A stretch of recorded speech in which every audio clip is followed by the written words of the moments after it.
All right, YouTubers, what's up? Patrick Trujillo. You guys are watching Mental Equity. I have a very exciting person that I'm looking to talk to today. Her name is Chanee, and actually, Chanee, I don't know your last name. What's your last name? It's Malfavon. Okay, I can't. Yeah, it's But all right, I have Chanee here. I'm very excited to kind of talk with her and get her perspective on a few things. I stumbled upon her profile and just started kind of scrolling through things and really was very inspired by just her mindset, her actions, just the way she presents herself. And it kind of just led us to start talking. And I almost feel, it's weird, but kind of like a fangirl moment because I feel like I've been following you for the last couple of months and see all the stuff that you've been doing, the big things. And it's awesome. It's very inspiring. And, I know that sounds weird too because your main client is like female bikini competitors, right? And I'm totally not that at all. But no, what really got me was the fact that you're very big into personal development, into mindset, and you really incorporate that in just your daily actions and the way that you work with your clients. And that was very awesome and motivating. So I did send Chanee some questions before we did this little interview just to kind of get a better feel for her and stuff. And if you don't mind, can I read out your goal that you had sent me? Yeah, go ahead. Okay, so my question was, what are your current goals right now? And she put to increase my impact to help female competitors in bodybuilding get back in touch with themselves through sustainable nutrition, fitness, and mindset practices. Now, that really kind of blew me away because of how specific it was. And that's not something that I really get when I ask people, what are your current goals? That's very broad. And that was so specific. So can you just tell me a little bit about your goal setting practices? Oh, that's a good question. And it's funny that you said that because I've taken probably this whole year to really get specific and really find my niche and like who I'm trying to help. Because it has been broad for such a long time. But what had happened in April, and the way that I got to this goal was that I'm part of a mastermind, and it's a small group of 12 women, and we all have kind of the same end goal as far as having impact online. And when I met with these women for the first time in April, I had kind of told them my story. And at the time on Instagram, I was really just talking about how to have a healthy lifestyle, intuitive eating, how to just be healthy, like really vanilla, like everybody else on, like the same as every other girl on Instagram. And what I wasn't talking about was the depression that I had gone through, the just like how awful I felt from gaining weight, and then my hormones post-competition. And I had been a person who competed for so many years to then become a person who doesn't. But so I just wasn't talking about that online. And when I opened up to these women and told them, who are also all fitness coaches, and said, man, I've just been struggling with my nutrition and getting back on track, and I'm finally healed. It took me, 6 months to just feel better about myself again and love myself again. And they were like, whoa, like this is your client. Like this is the girl that you need to help. And I was actually going to walk away from competing. I had one client competing in April, the same weekend as the mastermind weekend.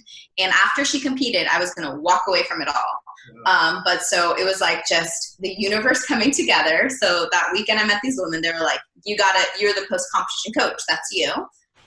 My client got first place in her pro card at her first show, and I was like bawling like a baby, just so proud of her. And I was like, man, like I think this is where I'm supposed to be.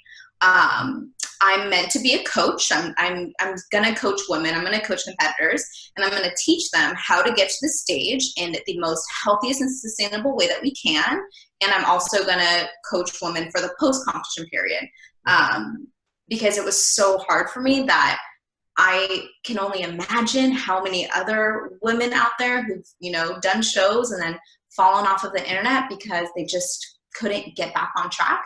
And there were a lot of moments that I was about to delete my Instagram and just, be a trainer and, just kind of like live life underground, because it's very hard to put yourself back out there after a competition when you've gained a lot of weight and just you feel terrible about yourself. So that's how I got to that goal. So it was just me deciding to help the me a year ago.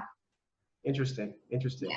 I like that. There's a lot too. I think just goal setting in general. And like you said, you had it very broad, very vanilla for a long time, and to be able to, you know, talk to other people and come to that very specific goal, and to really, it seems like you're kind of flourishing now, if, you know, at least that's what I can see. Yeah, I have to admit, after I decided to do that pivot and go and really start talking about post-competition and how I've healed myself and the steps that I've taken and just like my story and being vulnerable, my business went from 0 to 100. And I got 15 new clients in 1 month. So it was literally insane. And so it keeps climbing from here. I hope to be, you know, the #1 resource for women post-competition, pre-competition, so that, because I still think competing is a viable goal. I'm all for it. I think that when you do it in the right way, it can lead to amazing mental transformations as well as physical, but there are just many people doing it the wrong way, and so they're getting very hurt afterwards. So yeah. So what is like the process of like being one of your clients? What's that kind of like? So I have a system I developed that I call the NICE system, and it's 5 components to my coaching. The first being what I call normal eating, which is really just about portions.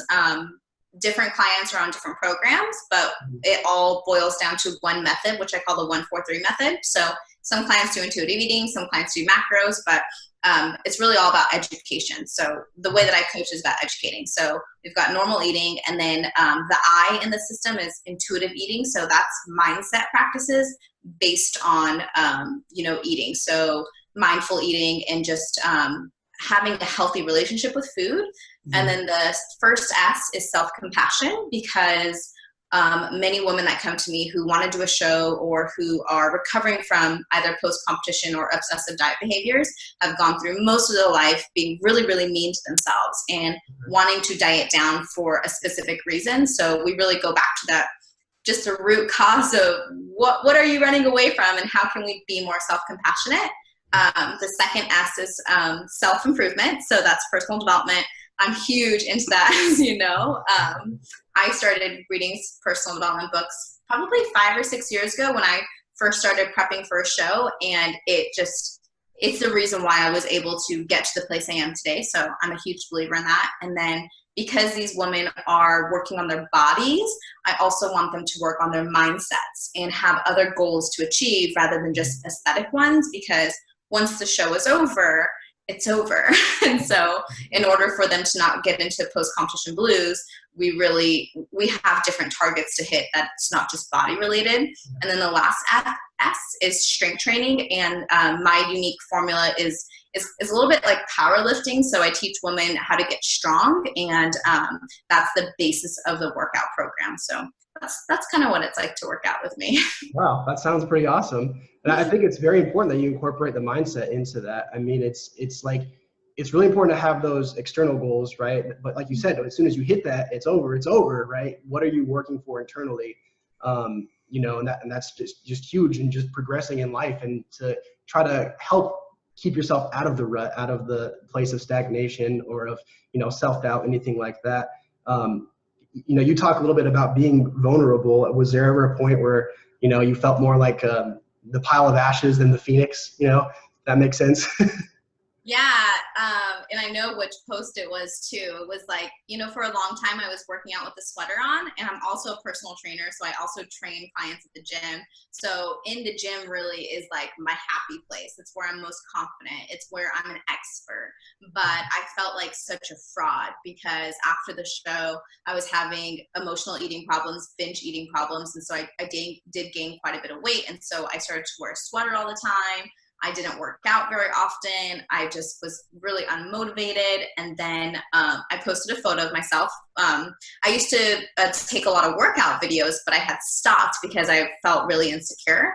And so I took a photo of myself with just, you know, a tank top on, and I posted it, and I said, real talk, guys, this is the first time I've worked out without a sweater on in 3 months. And I know I probably look fine to everybody else, but to me, you know, I've been really going through a tough time, and post-competition has been really hard for me. I'm used to being so lean, and now I'm not. And it's been, you know, just quite a minefield of emotions. And so when I came out about it, I got so much positive feedback of a lot of women saying, Me Too, basically. And from there, I was like, oh, okay, everybody else feels like this, but no one is talking about it.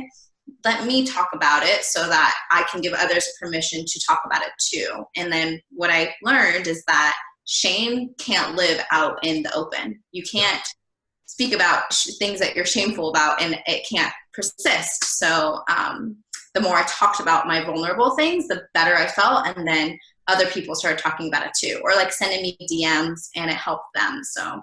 Wow.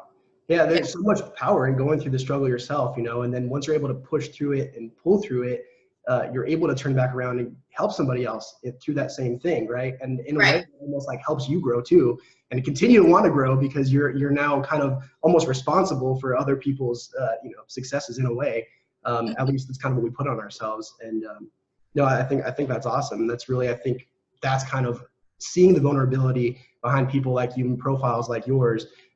Is really what, I think draws authenticity to, that sort of business. I guess you had told me that you had went to school initially for being a city planner, right? Yeah. So what was it like immediately? I mean, you didn't do anything with city planning, did you?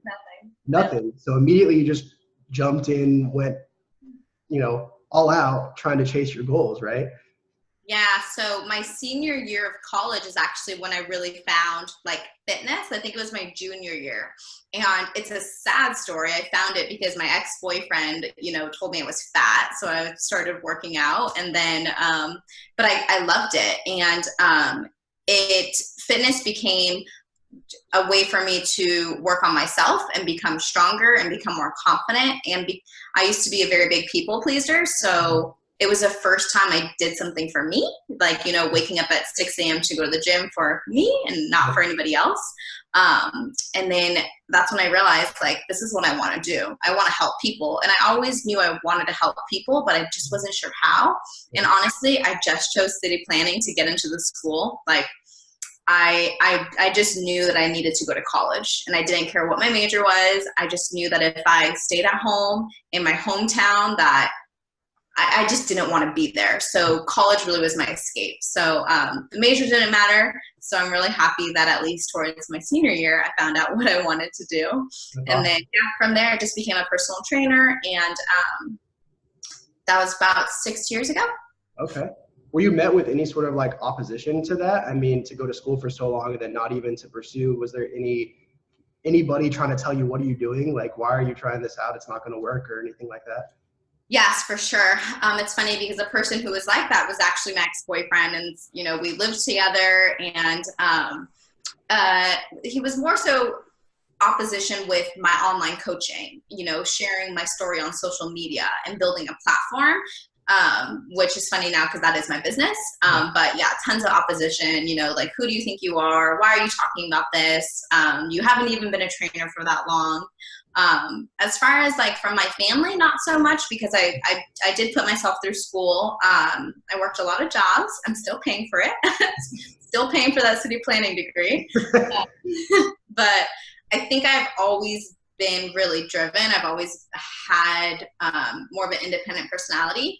I was in the Young Marines when I was like 8. So that really kind of made me who I am today. So my parents, like, they don't really have a say on my life, if I'm being honest.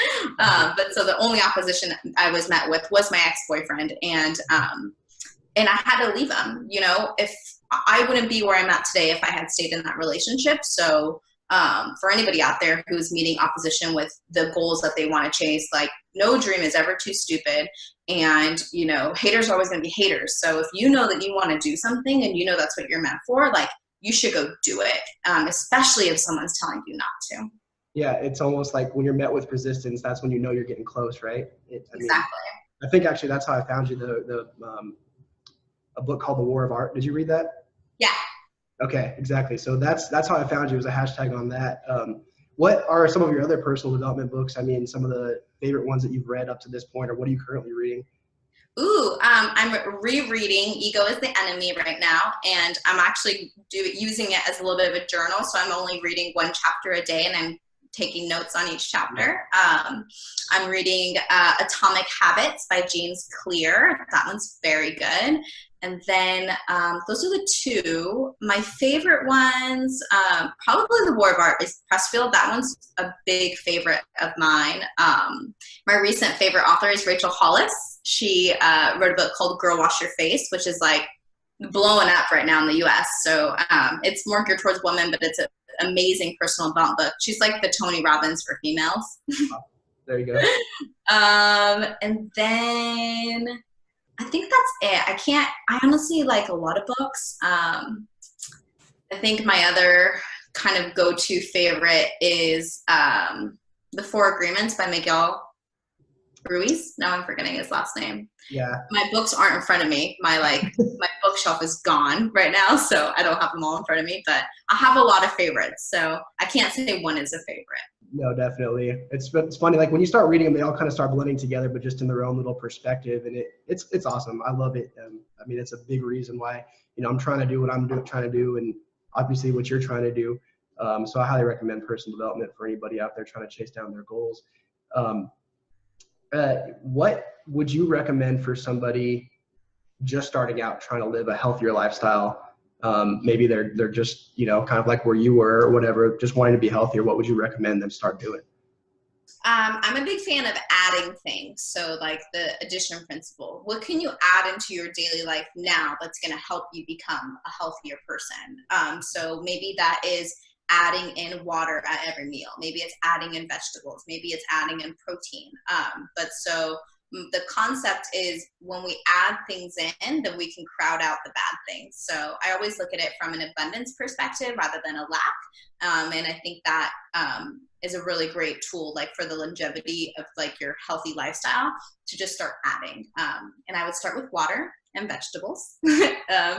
Easy, super simple. And then once you can get there, my like number 3 that I tell people is movement. So everybody has a Fitbit these days. Your phone also tracks your steps, but just kind of take a look at it and be like, okay, how much am I actually moving? And you'd be surprised to see how much you're not. So just a 20-minute power walk a day can like literally do wonders for your energy, because you're also outside and you're connecting with like the earth and getting some natural vitamin D. Yes. Okay. Awesome. Yeah, it's very important, I think, just to keep going. And I know for me, at least, in moments in my life where I don't exercise, and I'm not the most fit person by any means, but when I don't exercise, I definitely start to feel that. Like it really starts to drag on you. And, even like motivation and stuff, even if you're getting a lot of rest or you're eating healthy, it's like not moving enough really does start to take away from you. And so just getting back into that, I mean, it's such a nice routine to start to fall back into. Do you have any sort of next steps, next goals, big ambitions coming up that you're willing to share? Yeah, I have a lot of stuff coming up actually. So I guess this will put me on the hook. I'm going to host a live event next year in 2018, late January, early February. I think it's going to be February 3rd, and it's for women. It is like a fitness seminar. We're going to do a third mindset, a third nutrition, and then a third fitness. So the fitness portion being strength training. I've been a personal trainer for the last 6 years, and I've trained hundreds and hundreds of women. And my specialty is actually teaching women how to do exercises they thought were just for men. So deadlifts, squats, and for me, hip thrusts, because for girls, everyone wants a booty.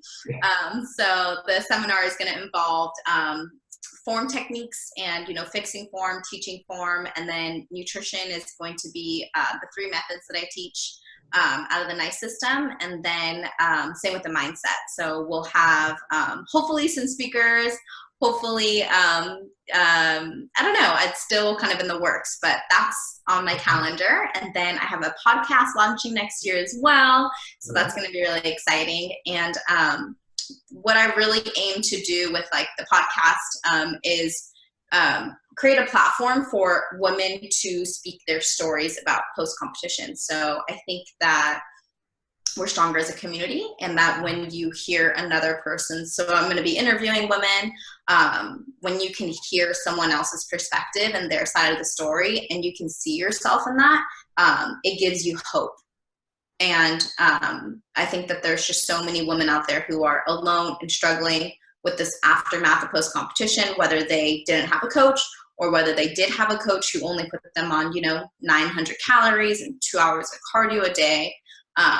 No matter what their story is, we all have kind of, I don't want to say suffered, but struggled through the same thing. So by listening to other people talking about it, it gives you hope and helps you feel better. So that's my goal with that one. Awesome. Well, I'm excited to see all your up and coming events and stuff. I'm sure maybe we'll reconnect down the line a little bit, do another interview, and see where things are at for both of us. For now, guys, if you would like to follow Chanee, you can find her at fit_NAE, fit Yes.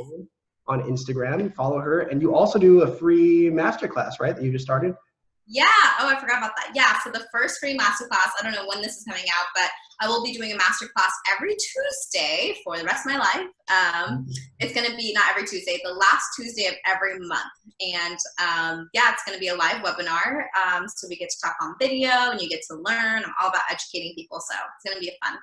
Great. All right, guys. Well, go follow Chanee, keep up with her lifestyle, and let's stay active and stay healthy, and let's just go inspire the world. Thank you.